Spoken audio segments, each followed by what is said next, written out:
ang ating mayor ng Maynila, Isko Moreno Dumagoso.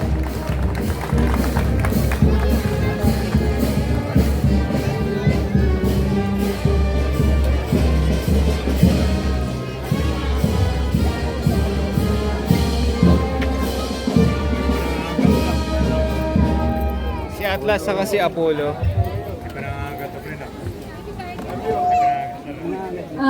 Hingan po natin ng maikling mensahe ang ating butihing alkalde, Mayor Francisco Isko Moreno Dumagoso.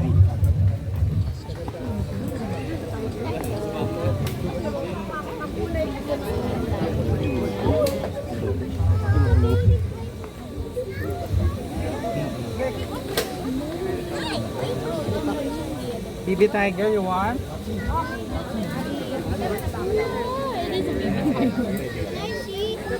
So hot. I want to see. You want? You want to see? Girin.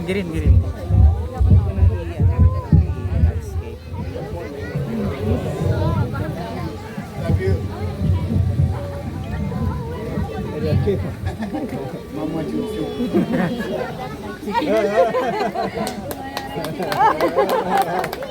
Hi, thank you Director Pio sa iyong mainit na pagpapakilala at sa ating mga kasamang lingkod bayan dito na nakatala sa Manila Zoo. Una, salamat sa Diyos. Kahit na anong hirap ng buhay na kinakaharap ng ating bansa at ng mundo, importante lahat tayo malusog, ligtas at buhay. Dahil habang buhay may ano ba sinabi ng pare? Pag-asa. Kaya huwag tayong mawawala ng pag-asa. Ito ang ating pasilidad na pinagawan natin noong unang termino to rearrange, repeat, or properly design such facility like in this case Manila Zoo, because we wanted to be competitive with our neighboring countries in Asia.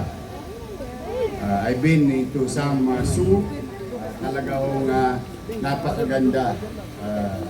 At least tayo mga batang Maynila, masasabi natin very competitive in terms of design and mas magandang pangangalaga sa mga hayop, habitat ng mga hayop dito sa ating Manila Zoo.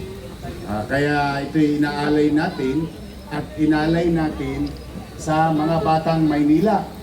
At siyempre, dala ng kasikatan ng Manila Zoo, ay dumadako din ang mga ibang bata sa buong bansa. And we would like to welcome here all of them at maka-experience sila ng ganitong klaseng magandang zoo sa bansa.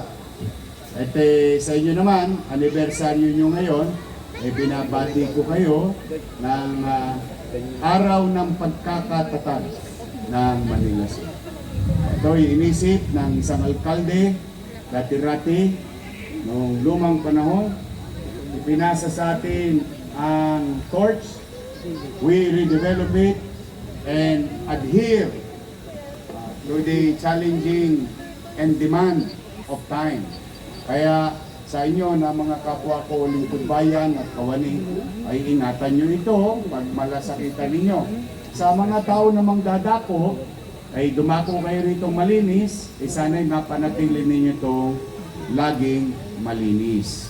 So muli, ay binabati ko kayo at pinananawagan ko na bisitahin ninyo yung bago nating dalawang supling. Si Kois, malaki na. Hindi na pwedeng hawakan. Kainin ka na nun.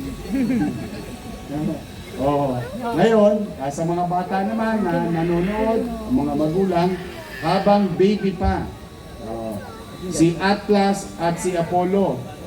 Ito yung ating bagong baby tiger.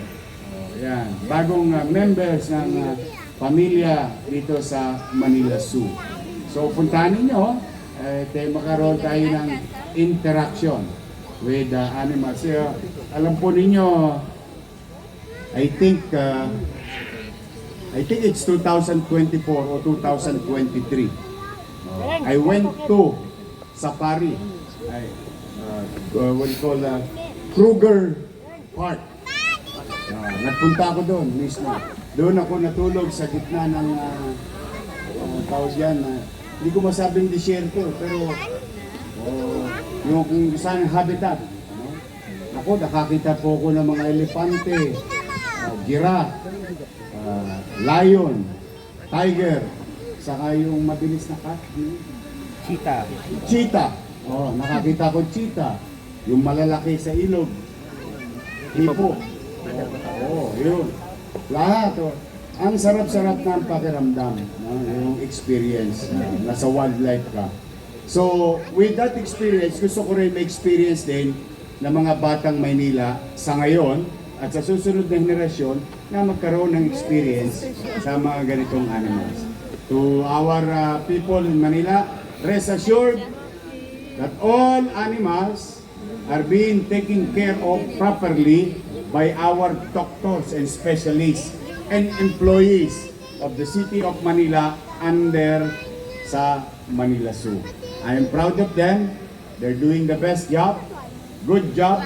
At nakita ninyo, parang kahapon lang muli ginawa yung Manila Zoo na maintain, na ayos. At ito ay alay namin sa inyo. So sa ating mga kawani ng Manila Zoo at mga taong naparito ngayon, ay palakpakan natin ang ating mga sarili. Good job. Keep it up. Sa mga lolo't lola ko, ay pumasyalo kayo rito. Marami kayong liniliman. Mag-i-enjoy kayo. Sariwang hangin pa ang matatamasa ninyo sapagkat napapalibutan tayo ng greeneries in the area. At may bago na. May bago na ulit. Naibalik na yung yung boating. Yan. No marka. Magkano isa? 120. Isang bangka, isang ulo. Apat, isang bangka. 120. Birihin ninyo, apat, 30 lang. Tapos, huwag kayong mag-alala para mas maging adventurous yung inyong experience. Palalagyan ko ng buhaya.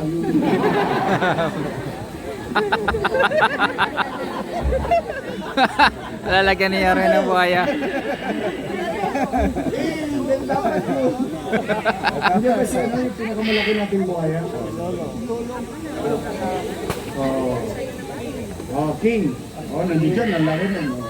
Hindi, gagawin ko para konti lang yung ugat. Yung maliit na buhaya kanina. Para maging masaya. Pero biro lang But then again, go around the city.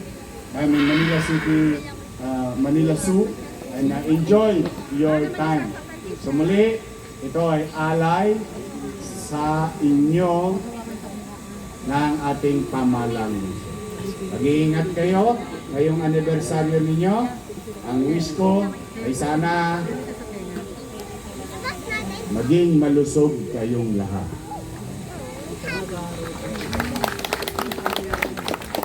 Ang pera nawawala, pero nagkakaroon din tayo ng pera. Bumabalik. Pero malusog na pangatawan pag nawala, ang hirap makabawi.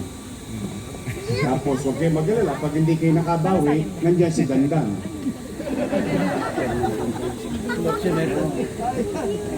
Kung meron tayong condominium sa buhay, may apartment din tayo sa sumakabilang buhay. But kidding aside, sa hirap ng buhay natin ngayon at wala kapanatagan sa mundo, economically challenged ang lahat. Kaya yung konting ligaya and experience ng mga batang dadapo dito sa aking mga kapwa-empleyado, galingan nyo lagi para maging memorable yung kanilang pagpasyal dito sa mundo. So muli, gumagapang na itong pagong. Laki. Ha? Sulcata. Pagong.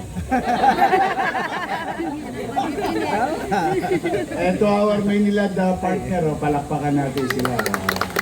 Pagbibigay ng available public clean drinking water. Wow. Thank you sa inyo. Thank you po, Yorvin. O baka gusto yung linisin din yung ilog. So muli, I love you. Mag-iingat kayo at pagpalainawa kayo ng buong may kapal. Manila! Happy anniversary. Maraming salamat po, Mayor